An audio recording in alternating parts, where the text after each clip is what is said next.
Hello everyone, I am Dr. Vishwjeet Kawar. Welcome to PM5S. In the last lecture of NCERT history series, we have seen the second chapter of NCERT.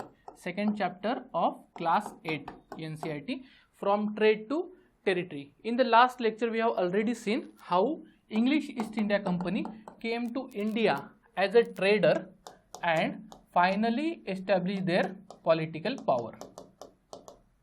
We have already seen in the last lecture. Now today we are going to see this third chapter. Remember, this series is only designed for the beginners and those who find it difficult to read the NCERT. This series will definitely help you so that they can understand the NCERT in deeper way. But remember, we are not going to cover any issue comprehensively. We are just going to discuss what is given in NCERT. So this is the third chapter. Now we will directly see the NCERT. The company becomes Diwan. On 12th August 1765, the Mughal Emperor appointed East India Company as a Diwan of Bengal. To understand this chapter, you must understand what is this Diwan. What is this Diwan means, what is the function Diwan perform, and what is the Diwani function and nizamat function. See, remember this date, 12 August 1765. This may not be important for UPSC CSE, but important for other UPSC allied exam and state PCS. On 12th August 1765, Mughal Emperor Shah Alam II appointed East India Company as a Diwan of Bengal. So this was the first line in NCERT. If you consider any Indian state during 18th century, there were basically two functions. First is Diwani function and second is nizamat function. What is Diwani function? Diwani means right to collect revenue, means revenue collection, and nizamat function means day-to-day administration or maintaining law and order. So this Diwani function or Diwani, right to collect the revenue, was headed by Diwan. Similarly, this was headed by Nazim or Subedar. Now you understand, East India Company became Diwan of Bengal means they got this Diwani rights, right to collect revenue. We have already seen in the last chapter, after 1757 means Battle of Plassey, there was Battle of Buxar in 1764, and in this battle of Buxar, East India Company defeated combined army of Nawab of Bengal, Nawab of Awadh and Mughal Emperor Shah Alam II. So in 1765, Shah Alam appointed East India Company as a Diwan of Bengal. Remember, in 1765, East India Company had the opportunity to take both of these functions, but company took only Diwani function, because Diwani function is most important, or Diwani function is like power without responsibility, and nizamat function is responsibility without power, because here you have to maintain law and order, you have to see the daily administration, but here you just have to collect the revenue, and money is always important. So if you consider this Bengal, East India Company was performing Diwani function. Similarly, Nawab of Bengal was performing nizamat function. So you can say from 1765 to 1772 there was a dual government. Dual government, because there was a two power. First is East India Company, second is Nawab of Bengal, and this dual government was finally abolished in 1772 by Warren Hastings, and this time East India Company assumed responsibility of nizamat function also. They already had this Diwani function, now they assume this responsibility of nizamat function. Means after 1772 there is only one power, that is East India Company. So when after 1765 East India Company got this Diwani function, means right to collect revenue, whatever amount they were collecting, out of this 26 lakh they were paying to Mughal Emperor Shah Alam II. Why? Because this Mughal Emperor gave them this right to collect revenue. 53 lakhs they were giving to this Nawab of Bengal. Why?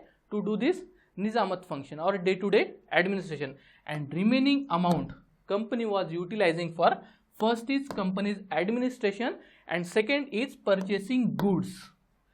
See, basically East India Company was a trading company. They were much more concerned about the profit.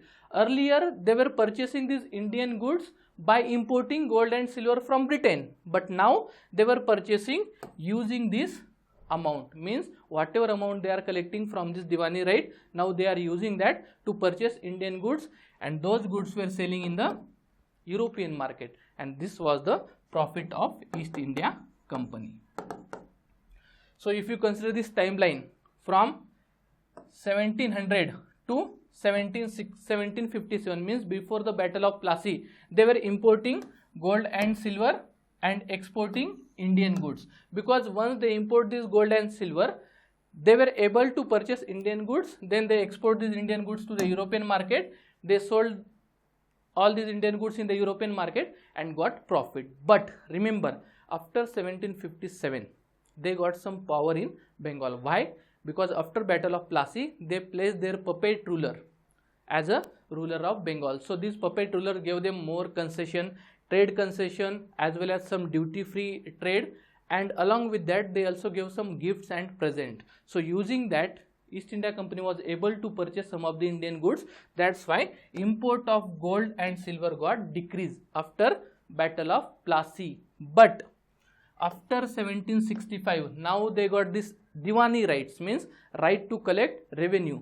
So using that revenue, they were purchasing these Indian goods. So this import of gold and silver was completely stopped. Using this Diwani right, using this money collected with respect to this Diwani function, they were able to purchase Indian goods, and these Indian goods were sold in European market. So in 1765, they got this Diwani right, and the head of Diwani called as Diwan. So here East India Company became a Diwan of Bengal. So now you understand, company becomes Diwan. So what is this Diwan? Diwan means head of this Diwani rights. On 12 August 1765, Mughal Emperor appointed East India Company as a Diwan of Bengal. As a Diwan, company became chief functional administrator. Chief functional administrator of the territory under its control. Now it had to think of administering the land and organizing its revenue resources. See, now they got this chance to collect the revenue. So to collect the revenue, they must have some type of system. So this was the responsibility of East India Company to devise some system. This had to be done in a way that could yield enough revenue to meet the growing expenses of company. A trading company had also ensured that it could buy the product it needed and sell what it needed. Remember, East India Company was a private trading company. Their main goal is to make profit. So whatever policy they will devise, ultimate motive was to purchase Indian goods as cheaply as possible and to export that Indian goods and sold in the European market. Over the years, company also learned that it had move with some caution. Being an alien power, it needed to pacify those who in the past had ruled the countryside. Means Zamindar, Raja or Talukadar, they were the boss in that area before company came. So company understand that they can't eliminate this power, they just have to control this power. Those who held the local power had to be controlled, but they could not be entirely eliminated. Now we will see this next heading, revenue for the company. Remember, East India Company was a trading company, private trading company. They were concerned more and more about the profit. They were not concerned about how they should collect or how they should assess this land. No, they were not concerned about this assessment and collection. They were mostly concerned about their own profit. So in the initial phase, they did not have any system of revenue collection. First time they devised some system on larger scale is in 1793, permanent settlement system. Before that even they tried some other methods, but they were not successful. Now we will see this second heading, the revenue for the company. The company had become a Diwan, means they got this Diwani function, right to collect revenue, but it still saw itself primarily as a trader. Why? Remember, East India Company got this Diwani right in 1765, but most of the official or traders who were working in the company were businessmen.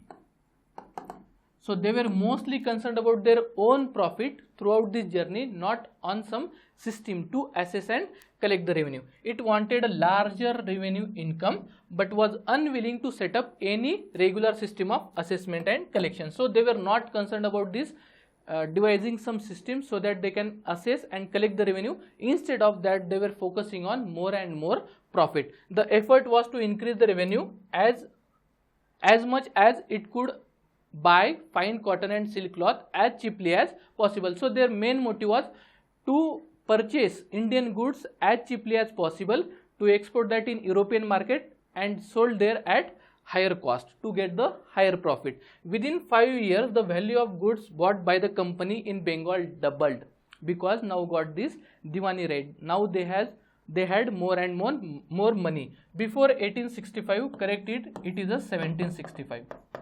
Might be some printing mistake in NCERT. Before 1765, the company had purchased goods in India by importing gold and silver. We have just seen before 1765 they used to import gold and silver. Using that money, they purchased Indian goods and sold in the European market. But now they got this Diwani rate, and from the Diwani rate they got this money. Using that money, they were purchasing Indian goods. So after 1765, they stopped the import of gold and silver. Now the revenue collected in Bengal could finance the purchase of Indian goods for export. So they stopped this import of gold and silver. Soon it was clear that Bengal economy was facing deep crisis. So during this time, Bengal economy was facing deep crisis. Why? Because they are now only focusing on more and more profit. In this, they forced peasant to give much more land revenue, and because of this, peasant get impoverished. They forced Indian traders to sell their product as cheaply as possible. Because of this, both of this issue, the economy was facing some trouble. See, if the Bengal economy is flourish, then only Europeans or East India Company could flourish.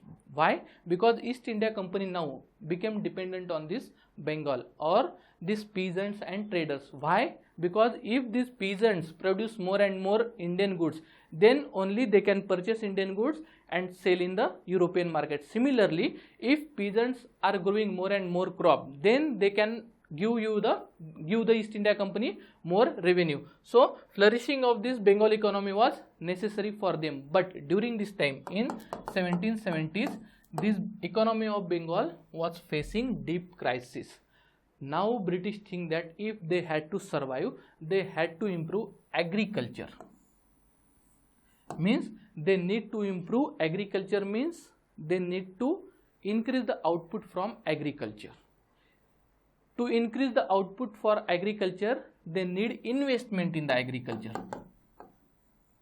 Investment in agriculture. So now finally in 1793, they devised this permanent settlement. In 1793, permanent settlement. Under this system, suppose this is East India Company and this is peasant or cultivator. Now in between them, they had these zamindars. Basically, zamindars were just to collect the revenue from peasants or cultivators and pay this revenue to East India Company. So zamindars were middlemen. Who were the zamindars? Earlier Rajas, Talukadars, they were now are zamindars. So the function of zamindar is to collect revenue from peasants or cultivators and provide this to East India Company. Under this permanent settlement system, whatever money or revenue zamindar is going to pay for East India Company was permanently fixed. Permanently fixed means East India Company was not going to increase in future. There are two reasons behind this. First is, company thought that now they will get this constant source of revenue, means they will get this money constantly, so they are not worried. First. Second, they thought that if the revenue zamindar had to pay for the East India Company was permanently fixed, if agriculture productivity increased for this peasant, the zamindar get extra money. Suppose earlier peasant was getting 200 rupees and they are paying 100 rupees for zamindar. If agriculture productivity increase and peasants are getting 400 rupees, now suppose zamindar is getting 200 rupees, but suppose from this 100 rupees, earlier Zamindar was paying 89 rupees to East India Company and keeping 11 rupees with Zamindar. Now even for this 200 rupees, Zamindar had to pay only 89 rupees, means 111 rupees still with Zamindar. So company thought that if we permanently fix this number, land revenue paid by Zamindar to East India Company, it will be incentive for Zamindar to increase the agriculture productivity. Why? If the agriculture productivity is increased, Zamindar's income will get increased. So they thought that to increase the agriculture productivity and to get them revenue constantly, continuously, they had devised this permanent settlement system. Remember, during this permanent settlement system, here is East India Company and here is peasant. Earlier, peasants were land owners of this land or cultivators, but now this middleman Zamindar become landowner of this land. The problem with this peasant, if peasant is unable to pay this revenue for this Zamindar, Zamindar will force peasant or expel the peasant from this land. So whatever this peasant or cultivator had this right over the land hereditary, now it is with Zamindar. And even for the Zamindar also, there is a sunset law, means evening of XYZ date, Zamindars had to pay this land revenue to East India Company, otherwise he will lost Zamindari and there will be some new Zamindar. Now see this directly from NCERT. Need to improve agriculture. So there were basically two reasons to introduce this permanent settlement in 1793. First is to improve the agriculture by giving some incentive to Zamindar to invest to do investment in the land, and second is to get this constant revenue from the land. If the economy was in ruin, could the company be certain of its revenue income? No. Most company officials began to feel that investment in the land had to be encouraged. Means now they feel that we must do some investment in the land and agriculture had to be improved. How was this to be done? After 2 decades of debate on the question, the company finally introduced permanent settlement in 1793. Remember, Lord Cornwallis was the Governor General during this time. By the terms of the settlement, Rajas and Talukadars, these were earlier rulers, means before East India Company came to India, were recognized as Zamindars. So now these Rajas and Talukadars were Zamindars. They were asked to collect the rent from the peasants and pay revenue to the company. So Zamindars were the middlemen. They were getting money from these cultivators or peasant and they are paying this revenue to the East India Company. The amount to be paid was permanently fixed. Remember this, permanently fixed. That is, it was not to be increased even in the future. Why? Because East India Company thought that if they permanently fix this land revenue, then only Zamindar will do some investment in the land. It was felt that this would ensure a regular flow of revenue into the company's coffer and at the same time encourage Zamindar to invest in improving the land. Since the revenue demand of the state would not be increased, Zamindar would benefit from the increased production from the land. But you have to remember most important point in the permanent settlement. Before fixing this permanent settlement, before fixing the land revenue under permanent settlement, East India Company never did any assessment of land. If they have done this assessment of land, then the land revenue will be at least some proportion. But now they did not have this system to do this assessment. They haven't done this assessment. Because of that, in the initial phase, the land revenue was too much. Now we will see this problem in the permanent settlement system. We will divide this problem in 3 parts. First is problem faced by Zamindars, next problem faced by cultivators, and problem faced by East India Company. The permanent settlement, however, created some problem. Company officials soon discovered that Zamindars were in fact not investing in the improvement of land. Zamindars were not doing any investment in the land. There were mainly 2 reasons. First of all, when it was introduced in 1793, at that time the prices were not high. So cultivators are not getting enough money. That's why Zamindars could not pay revenue to the East India Company during the initial phase. If zamindars were not able to paying this East India Company the land revenue, East India Company expelled them, means they lost this zamindari. If they did not have any zamindari right now, so they could not improve the land. Means the revenue that had been fixed was so high that the zamindar found it difficult to pay. If they are finding difficult to pay, how can they do investment in the land? Anyone who failed to pay the revenue lost his zamindari. Numerous zamindaris were sold off at auction organized by company. So basically the first problem was for the zamindar, the land revenue was too much high. So how can they do some investment in the land? Because even if they did not pay to the East India Company on time, their zamindari was lost. Second problem, by the first decade of 19th century, means 1800 to 1810, the situation changed. The prices in the market rose and cultivation slowly expanded.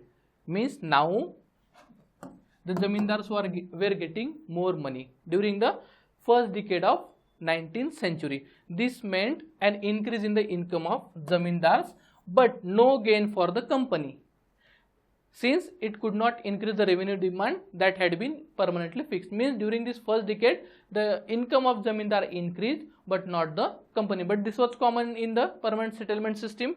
But even earlier company also know that if the zamindar's income were increased, they would not get any share from that. But company expected that whatever the zamindars are getting extra profit, they will invest some part of it in the improvement of land. But this did not happen. Why? Because most of the old zamindars who were used to for this land, they sold their zamindari. Means they could not get this zamindari. Why? Because they failed to pay land revenue to the company. And whatever these new zamindars are there, they thought that, see, if I do investment now, after some years I will get benefit, but future is risky. I don't know till that time whether I will have this zamindar right or not. So not to take any risk, these zamindars did not invest any part of their profit in land. Even then zamindars did not have an interest in improving the land, since some had lost their lands in the earlier years of the settlement. Others now saw the possibility of earning without any trouble and risk. So they don't want to take any risk. That's why they did not do any investment in the land. This was the problem faced by zamindar. Second problem faced by cultivator. On the other hand, in the villages, the cultivators found the system extremely oppressive, because ultimately they had to give this land revenue. They had to pay rent to the zamindars, then zamindar will pay to the East India Company. If zamindar had to pay a large amount to the East India Company, definitely he will demand more and more rent from these cultivators. The rent he paid to the zamindar was high, and most important, his right on the land was insecure, because now zamindars were the land owners. And third important part is East India Company. When the income of zamindars were increased, company expected that they would do some investment in the land, but zamindars neither did this, like they never do some investment in the land. And second thing is, because of this, company's income decreased. When agriculture price increased, zamindars were benefited, but company was not getting his due share. So in the next century, in the 19th century, whenever company expanded its rule, they never used this permanent settlement. They most of the time, they rarely extended permanent settlement beyond the Bengal. Most of the time they used another two systems. One is Mahalwari system and second is Ryotwari system.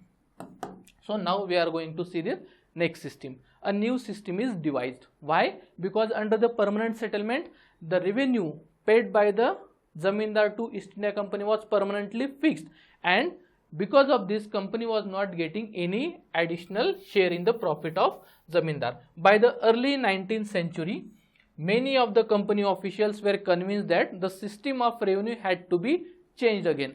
How could revenue be fixed permanently at a time when company needed more money to meet its expenses of administration and trade? Means company thought that if they are getting this constant money, it's not good. They must have to change this again. Means the revenue should not be permanently fixed. in the northwestern part of Bengal Presidency, means current day of Uttar Pradesh, present day of Uttar Pradesh. An Englishman called Holt Mackenzie devised a new system in 1822. So he devised this Mahalwari system. He felt that the village was an important social institution in North Indian society and needed to be preserved. Now if you see this Mahalwari system, what are the differences? Most of the time Mahalwari system is just modified zamindari system. Modified zamindari system. See, the problem with zamindari system or permanent settlement system was, first, the land right or right on the land was with zamindars, means zamindars were the landowners. Now here the cultivators or peasants were landowners. Most important part in the permanent settlement was, before devising this system, when they started in 1793, they did not have any assessment of land, but now here they did some assessment, they did some land assessment, and then they decided this land revenue.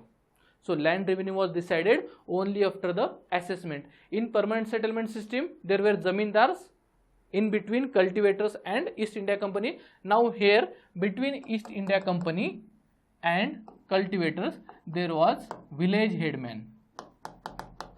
Village headman.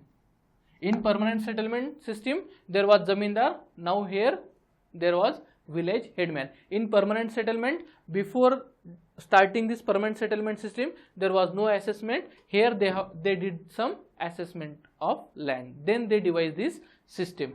Second thing is, this village headman was not landowner. He was not the landowner. But if you see this permanent settlement, the zamindars were landowners. So who devised this?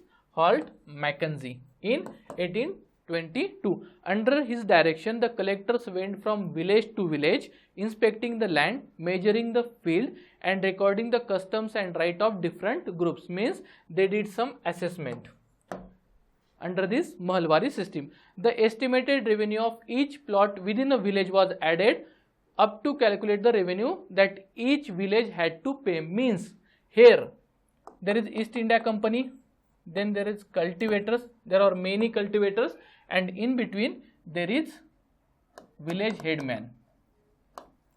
So if you consider entire village, this entire village is called as Mahal or sometime group of village. So East India Company, based on the assessment, decide some land revenue for this Mahal, and village headman had to pay this revenue to the East India Company.